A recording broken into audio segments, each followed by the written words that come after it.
بسم الله الرحمن الرحيم الحمد لله رب العالمين وصلى الله وسلم وبارك وانعم على نبينا محمد وآله وصحبه أجمعين.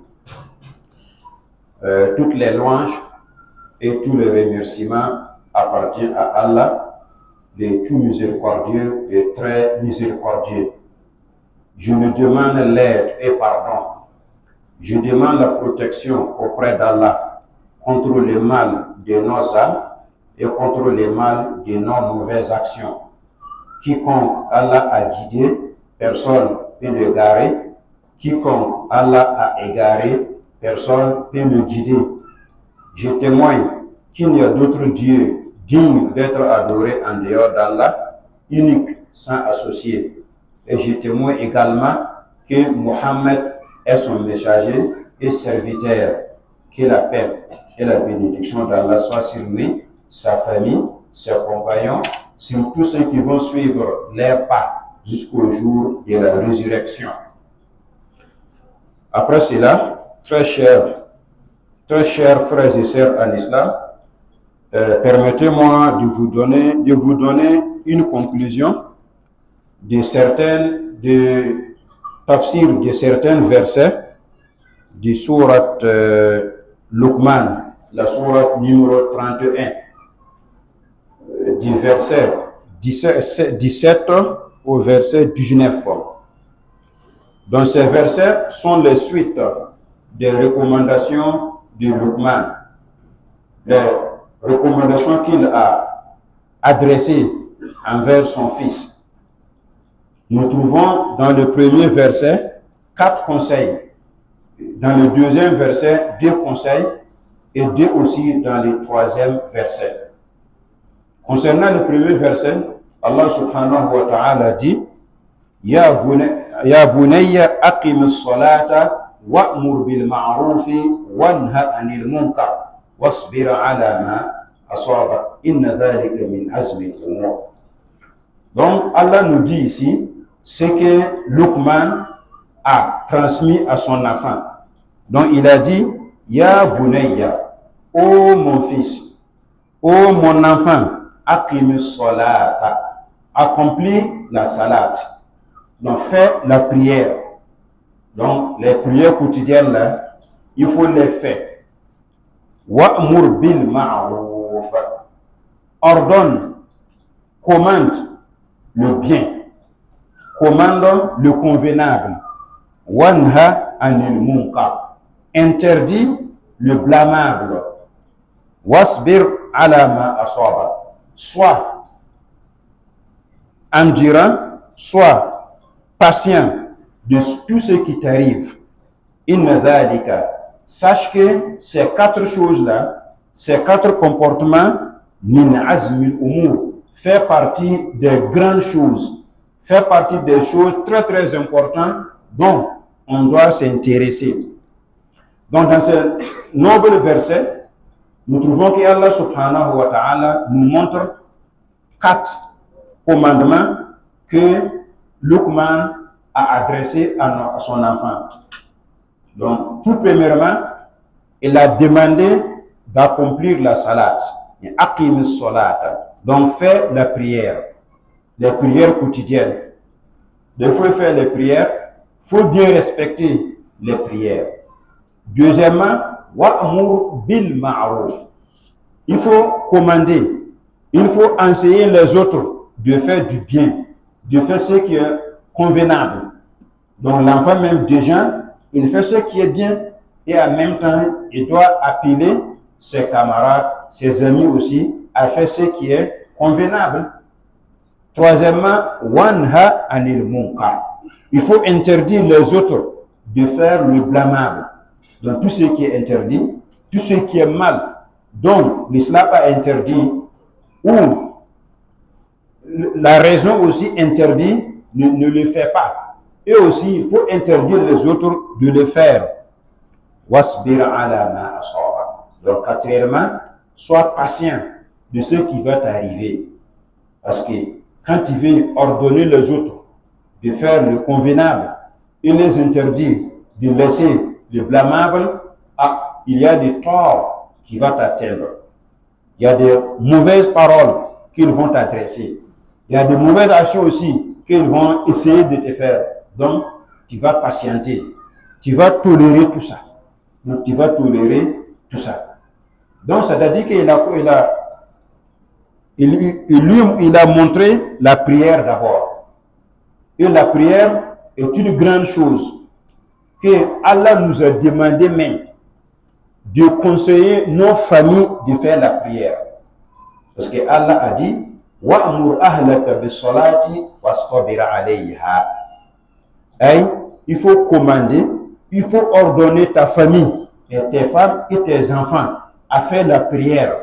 Et sois patient ici. Dans le hadith du prophète, le prophète nous a dit aussi qu'obligatoirement, on doit ordonner les enfants, on doit conseiller les enfants de faire la prière. Donc, les enfants qui atteignent l'âge de 7 ans, 8 ans, 9 ans, on doit leur montrer la prière avec douceur. Mais l'enfant qui arrive, qui atteint l'âge de 10 à l'an, là, on doit l'obliger. On doit le forcer, on doit le frapper même pour faire la prière. Donc le prophète dit, Mouro awladakum bi salati wa hum abna'u sab'i sinin. Ordonner les enfants d'accomplir la salat lorsqu'ils atteignent 7 ans. Wadribuhum alayha wa hum abna'u ashrin. Et forcez-les, frappez-les quand il atteint 10 ans. Et on a ajouté que quand l'enfant atteint à la puberté, là, ça devient par la force même. On doit lui montrer que la différence ou ce qui trans entre un musulman et un mécréant, c'est la prière. Donc tu vas prier forcément. Si tu veux rester dans mon foyer, vivre avec moi, tu vas prier obligatoirement. On dit aussi que le fait de recommander le bien et d'interdire le mal, ça aussi, c'est un point de base dans notre vie.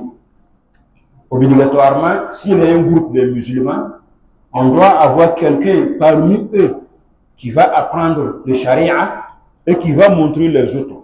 Ça, c'est obligatoirement. Que ce soit, quel que soit que personne fait ça volontairement, ou bien le groupe même vont s'organiser pour choisir quelqu'un, même s'ils vont le payer, le donner salaire pour que leur conseil leur montre. Donc, obligatoirement, chaque groupe de musulmans doit avoir parmi eux la personne qui va se charger de leur montrer, de leur apprendre et de leur ordonner le convenable et de leur interdire le blâmable. Ça, c'est très, très obligatoire. La patience. Pour la patience aussi, c'est une question de base aussi dans la vie d'un musulman et dans ses actes d'adoration aussi.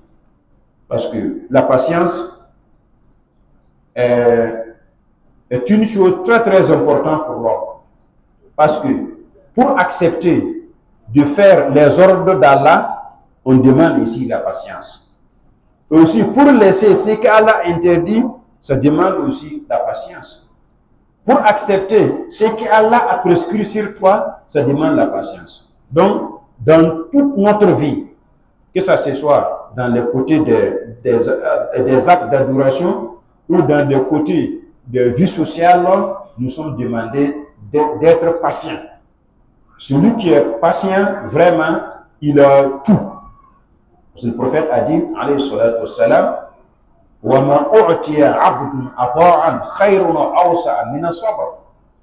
que l'être humain n'a aucune chose plus noble, plus riche, plus large que la patience. Si tu as la patience, tu as tout. Dans le deuxième verset, Allah dit que Luqman a dit à son fils, Wala tusa'ir khaddaka linnas. C'est-à-dire, ne pas détourner ton visage des hommes. Wala tusa'ir khaddaka linnas. Il ne faut pas détourner ton visage des hommes. Quand quelqu'un te parle, quand tu parles à quelqu'un, il faut te placer face à face avec lui. Quand tu le tournes visage avec l'orgueil, avec arrogance, ça c'est pas bon. C'est pas un bon comportement. Donc le bon comportement est que tu le regardes face à face. Tu le parles, il te parle. Mais le fait de le donner ton dos, de te détourner ton visage, ça c'est une mauvaise action que chaque musulman doit s'abstenir. Wala tamshi fil ardi maraha. Wala tamshi fil ardi maraha. Ne foule pas la terre avec arrogance. Ne foule pas la terre avec arrogance. Donc quand tu marches sur la terre, marche doucement, doucement. Tu n'es aucune chose que toi. Tu n'es aucune chose que toi. Donc laisse l'arrogance. L'arrogance est interdite dans l'islam. Pourquoi? Inna Allah la yuhibbu kulla mukhtalin fakhur. Car Allah subhanahu wa ta'ala n'aime pas kulla mukhtalin fakhur. Toute personne arrogante, Allah n'aime pas. Fakhur, qui aime qu'on le loue chaque fois. La personne qui aime louage, il se loue lui-même, il demande les autres de le louer. Cette personne, Allah n'aime pas. Mais si Allah n'aime pas quelqu'un, ça veut dire quoi? Allah le déteste. Si Allah ne t'aime pas, ça veut dire qu'Allah te déteste. Donc, dans ces deux versets, on a eu deux choses. La première, là, ne détourne pas ton visage des hommes comme arrogance. Non, laisse ça. La deuxième chose, ne foule pas la terre, ne marche pas sur la terre avec arrogance, car Allah n'aime pas, Allah n'est pas satisfait avec les arrogants. Dans le dernier verset, Allah subhanahu wa ta'ala dit que Luqman a dit à son fils, waqsid fi mashik, sois modeste dans ton démarche. Sois modeste dans ton démarche. Waghdud min sawtik. Abaisse ta foi, ou ta voix. Et quand tu parles, ne soulève pas ta voix très haut, mais il faut baisser un peu ta voix. Inna ankara al-aswati la sawtul hamir. Parce que la plus détestable parmi les voix, c'est les voix des ânes. Donc Allah déteste les voix des ânes. Donc celui qui parle avec une voix très élevée, il ressemble aux ânes. Mais ce n'est pas normal qu'un être humain se laisse ressembler aux ânes. Ce n'est pas normal. Donc, dans ce dernier verset, on trouve deux recommandations. Donc la première, waqsid fi mashik. Quand tu marches, il faut marcher juste milieu. Ce n'est pas très vite, ce n'est pas très lent aussi. Il faut prendre modestie. Petit à petit, tu arrives où tu veux. Donc ne marche pas à vitesse, ne marche pas lentement. La deuxième recommandation, il faut baisser ta voix. Donc ne soulève pas beaucoup ta voix en parlant aux autres, notamment en parlant à tes deux parents, en parlant aux personnes plus âgées que toi. Donc tu dois les respecter dans ce que tu les adresses comme des paroles. Donc, serviteur d'Allah, voilà un peu essaie de donner le sens de ces versets. Mais quand on regarde, si on retourne un peu, pour regarder le tafsir d'hier et avant-hier, pour regrouper toutes les recommandations de Luqman, nous allons trouver qu'il a adressé 10 recommandations envers son fils. Donc, c'est 10 recommandations qu'il a adressées envers son fils. Tout d'abord, il a conseillé de ne pas avoir l'association avec Allah subhanahu wa ta'ala. Et là, tout shirk billah. N'adonne pas d'associer à Allah subhanahu wa ta'ala. Deuxièmement, il a conseillé d'avoir la piété et d'observer Allah dans toutes ses paroles et ses actes d'adoration. Parce que Allah l'observe, Allah regarde, Allah écoute tout ce qu'il fait. Troisièmement, c'est la prière. Aqimis salat, a compris la salat. Quatrièmement, wa'amur bil urf et bil ma'ruf, conseiller les autres avec le convenable. Cinquièmement, wanha anil munkar, il faut les interdire de faire le blâmable. Sixièmement, wasbir ala ma aswaba. Sois patient de ce qui t'atteint. Comme ça, c'est sixième. Donc, septième, voilà, tout ça, ne détourne pas ton visage lorsque tu parles à quelqu'un. Et huitièmement, voilà, ne foule pas sur la terre avec l'arrogance, avec l'orgueil. Et neuvièmement, sois modeste, sois au juste milieu quand tu marches sur la terre. Pas vitesse, pas lent. Dernièrement, baisse ta voix quand tu parles aux autres, notamment les âgés et les parents, les savants, etc. Donc voilà les 10 conseils que Luqman a adressés à son fils. Et je dis que ces 10 conseils, ce sont des conseils de base de chaque musulman. Parce que quand on essaie de classer ces 10 recommandations, on peut les classer en 4 catégories, ou bien 3 catégories. Première catégorie, catégorie du foi. Deuxième catégorie, catégorie de l'acte d'adoration. Et troisième catégorie, catégorie de bons comportements.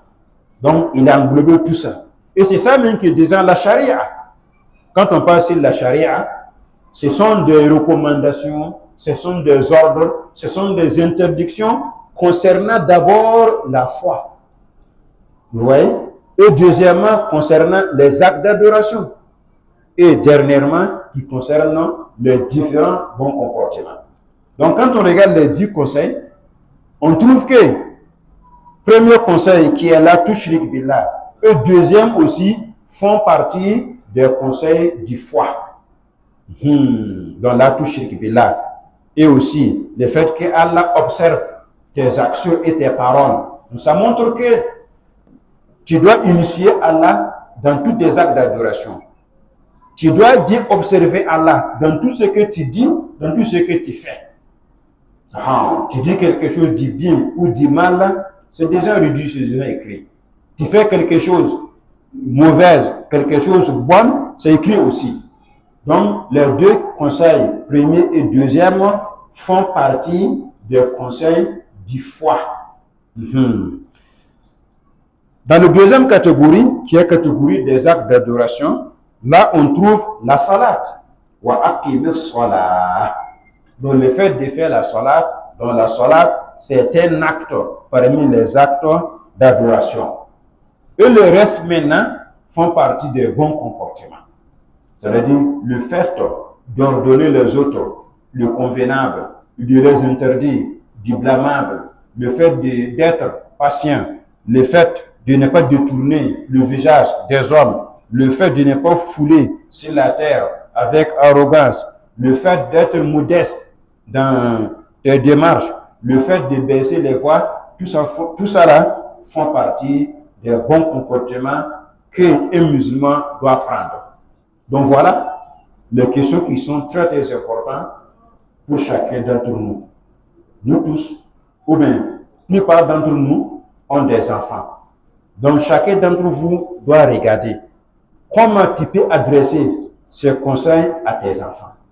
Comment tu peux montrer à tes enfants de ne pas faire l'association avec Allah subhanahu wa ta'ala.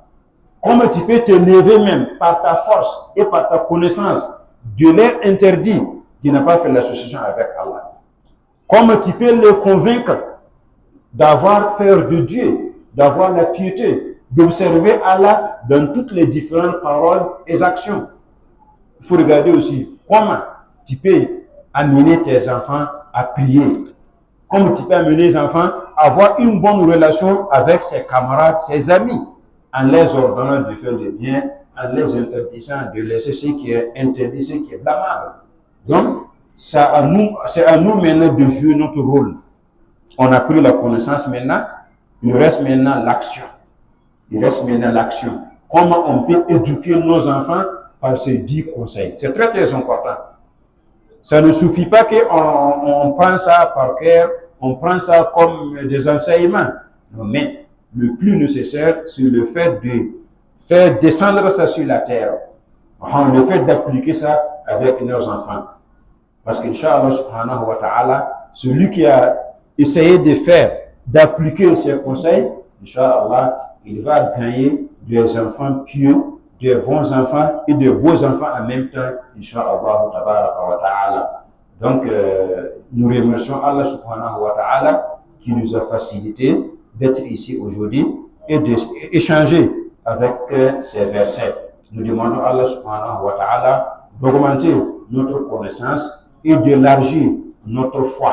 Nous demandons à Allah subhanahu wa ta'ala de faciliter l'apprentissage et l'enseignement du noble Coran et de la sunna du prophète Muhammad sallallahu alayhi wa sallam.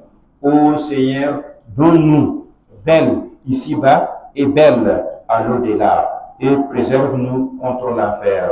Ô Seigneur, ne détourne pas nos cœurs après avoir nous guidés. Ô Seigneur, donne-nous belle part ici-bas, car tu es le grand donateur. J'implore Allah subhanahu wa ta'ala la paix, la sécurité et la stabilité pour notre très cher pays Burkina Faso et pour tous les pays musulmans.